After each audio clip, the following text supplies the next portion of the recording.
Hi friends, ఈ week అయితే రెండు మూవీస్ అయితే రిలీజ్ అయినాయి అనమాట. ఒకటి జననాయన మూవీ, రెండోది చెన్నై లవ్ స్టోరీ మూవీ. ఒకటి తెలుగు సినిమా, ఒకటి తమిళ సినిమా అనమాట.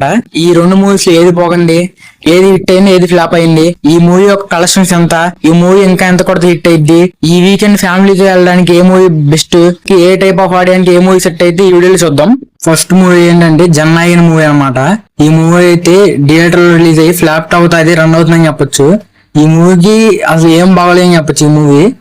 ఎందుకంటే ఈ మూవీ ఫస్ట్ హాఫ్ వచ్చేసి యావరేజ్ ఉంది. భగవంత్ కేసరి స్టోరీ అంతా ఫస్ట్ హాఫ్ లో కొంచెం కలిసిద్ది, సెకండ్ హాఫ్ లో కొంచెం కలిసినప్పటికీ సెకండ్ హాఫ్ కి వచ్చేసరికి విజయ్ పాలిటిక్స్ ని ఎంటర్ చేశాను అనమాట. ఆ పాలిటిక్స్ గానీ ఆ ఫైట్స్ గానీ ఏం సెట్ అవ్వలేదు. ఈ మూవీకి పెద్ద మైనస్ వచ్చేసి బడ్జెట్ ఈ మూవీకి వచ్చేసి 500+ crores అయితే ఖర్చు పెట్టారు అనమాట. అంత ఖర్చు పెడతానికి ఈ మూవీలో ఏమో తెలియదు. విజయ్ అయితే 250 crores 200 crores ఛార్జ్ చేస్తారు, మిగిలినంతా పెట్టారు. అంత బడ్జెట్ అయితే వేస్ట్ అనమాట. ఈ మూవీకి 150 crores లో తీసేవచ్చు ఈ మూవీని, కాకపోతే దానికి అంత బడ్జెట్ పెట్టారు. ఈ మూవీ అయితే అంత రికవర్ చేయదు, 550 crores అయితే కొట్టదు ఈ మూవీ. ఈ మూవీ 3 days కి 170-180 crores అయితే కొట్టింది అనమాట. ఇంకా ఈ మూవీ చాలా కలెక్ట్ చేయాలి. ఓవరాల్ 300 crores దాకా వెళ్ళిందని చెప్పొచ్చు ఈ మూవీ చాలా పెద్ద డే ఆఫ్టర్ అని చెప్పొచ్చు. విజయ్ లాస్ట్ మూవీ చాలా పెద్ద రాడ్ అయింది అనమాట. ఈ మూవీ అందరూ అనుకుంటారు ఎలా వాళ్ళు కొట్టిద్దాం అనుకుంటే కాదు, హిట్ అవుతుంది ఈ మూవీ.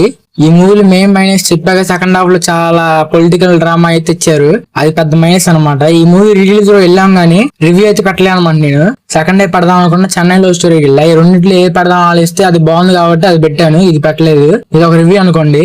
ఈ మూవీ అయితే బాగోలేదు. ఈ మూవీ వర్డిట్ వచ్చేసి ఫ్లాప్ అనమాట. సెకండ్ వచ్చేసి Chennai love story movie. Chennai love story movie అయితే చాలా బాగుంది. ఒక కల్ట్ క్లాసిక్ అని చెప్పలేం గానీ బాగుంది. ఫస్ట్ హాఫ్ అయితే సూపర్ ఉందన్నమాట ఈ మూవీ. సెకండ్ హాఫ్ కూడా బాగుంది కాదు, సెకండ్ హాఫ్ కొంచెం లెంగ్తీ, కొంచెం లాగ్ సీన్లు ఉంటాయి అనమాట. అందుకే మీకు కొంచెం లాగ్ అనిపించచ్చు, కానీ కాదు ఓవరాల్ అయితే మూవీ అయితే సూపర్ ఉందని చెప్పొచ్చు. చాలా రోజుల తర్వాత ఫ్రెష్ మూవీని చూసినట్టు అనిపించింది. ఫ్రెష్ కాన్సెప్ట్ గానీ అంత సూపర్ ఉండేది మూవీ అయితే. ఈ మూవీలో సాంగ్స్ అయితే సూపర్ ఉన్నాయి అనమాట. మణిశర్మ అయితే బ్యాక్ అని చెప్పొచ్చు.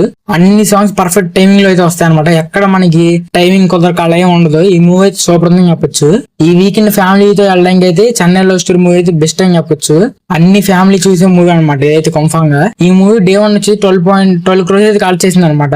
డే 2 వచ్చి 2 రోజులు కలిపి 25 crores అయితే కాల్ చేసింది. ఈ రోజు సండే కదా, ఈ మూవీ అంచనాలకు మించి ఈ రోజు అయితే 18-20 కోట్ల మధ్యలో కొట్టే ఛాన్స్ ఉంది. అది 15 crores నుంచి 20 crores మధ్యలో. నైట్ షో అంచనాలకు మించితే 20+ crores అయితే కొట్టే ఛాన్స్ ఉంది అనమాట. ఈ మూవీ అయితే కిరణ్ అబ్బవరం కిరణ్ లో పెద్ద హిట్ అవబోతుంది అనమాట. కిరణ్ అబ్బవరం కిరణ్ లో పెద్ద హిట్ మూవీ ఏంటంటే కా మూవీ అనమాట. అది 50+ crores అయితే గ్రాస్ కాల్ చేసింది. ఈ మూవీ దాన్ని అయితే బీట్ చేసే ఛాన్స్ హైగా ఉంది అనమాట. ఓవరాల్ గా ఈ మూవీ అయితే సూపర్ ఉంది అనమాట. ఈ మూవీ 2 days లోనే బ్రేక్ కూడా అయిపోయింది. ఈ మూవీ అయితే పెద్ద హిట్ అవబోతుంది అనమాట. ఈ మూవీని అయితే ప్రిఫర్ చేస్తాను అనమాట నేనైతే.